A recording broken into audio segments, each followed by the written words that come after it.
Hey everybody, welcome back. We are excited to say it has officially been 1 year on our homestead here. It's been an awesome year and we have done a lot and achieved a lot, and we've seen a lot of the dreams and goals and stuff that we set for this year come to fruition, and we're excited to report back just kind of 10 lessons that we learned this year on our first year on our property. So without further ado, lesson number 1.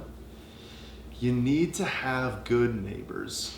So many times we've been bailed out this first year by our neighbors that know this area better than we do, that are obviously more established than we are, that have been here for a while.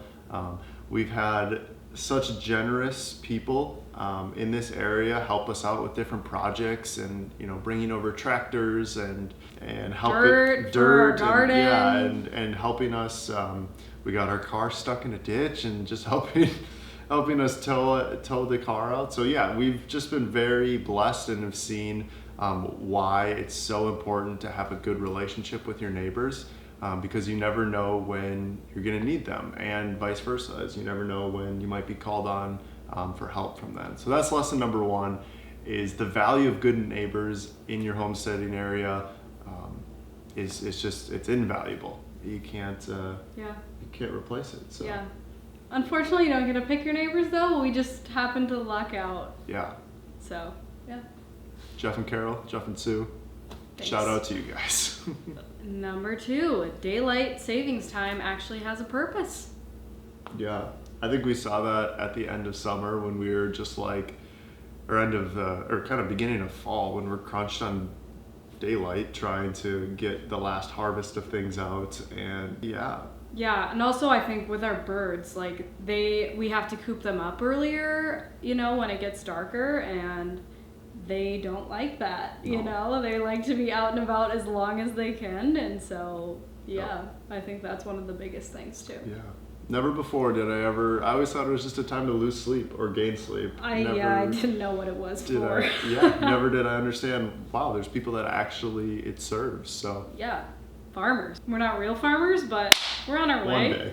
We're on our way. Lesson number 3, and this is a painful lesson to learn, but everything breaks.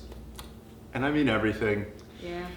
The amount of times or the amount of things that we've had this year that have broken just out of the blue without any forewarning, it definitely was frustrating, some of the things. Yeah. Do we go through the list? Do we dare? 2 lawnmowers, a dryer. Our door spontaneously shut and wouldn't open. Austin had to kick it down. Yeah, we had to kick a door in because the lock was frozen. Our oven is in and out. Our oven, our dishwasher. Seems like there's something. Your chainsaw. Yeah, the chainsaw many times, and trimmer. It seems like every week there's a new thing. Yeah. Our garage flooded. So yeah, it's just like everything. Every week there's a new thing that breaks. But it's okay, because lesson number 4 is that things are a lot easier to fix yourself than you might expect. YouTube is an amazing gift. Yeah. The amount of times this year that I've just relied on YouTube videos and people sharing their knowledge and easy fix to certain problems.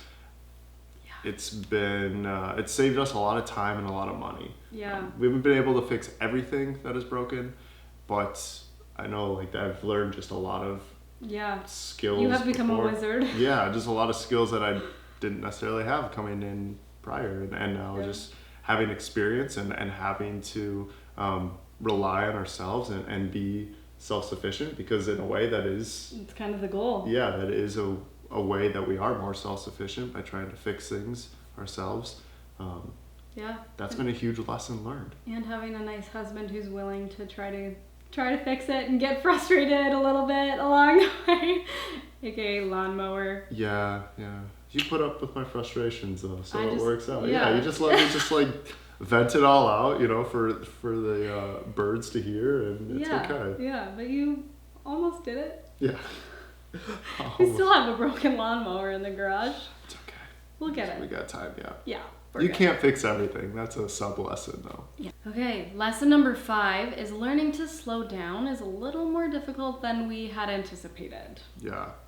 I think coming here one of the big reasons was to try and find a slower pace of life. And in a lot of ways we have found that, I feel like. Yeah.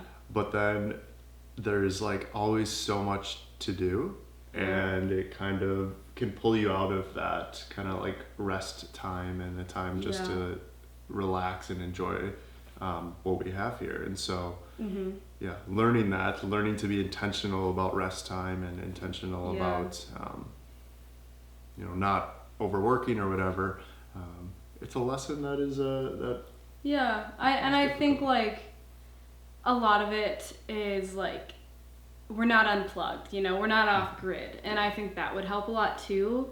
And our goal is kind of to build a life where you don't feel like you're like, oh, I really need to relax or go on a vacation, like where just our daily life is simple and enjoyable and not crazy hectic.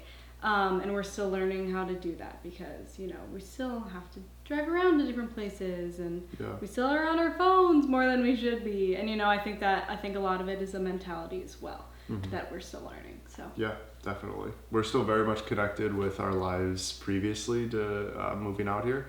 So I think that still requires a lot of time and attention. Yeah. Which is good though, because those are relationships that you don't want to cut off. So. Right. No, totally. Yeah. Lesson number 6, and this is a personal lesson of mine. You don't eat, or I don't eat as many eggs as I thought I would. I had this idea of like, oh, we're gonna have like omelets every day for breakfast and egg scrambles, and it's gonna be amazing. And like, yes, we have had a lot of eggs, but like sometimes you just don't want eggs, and like it builds up really fast when you have 10 chickens.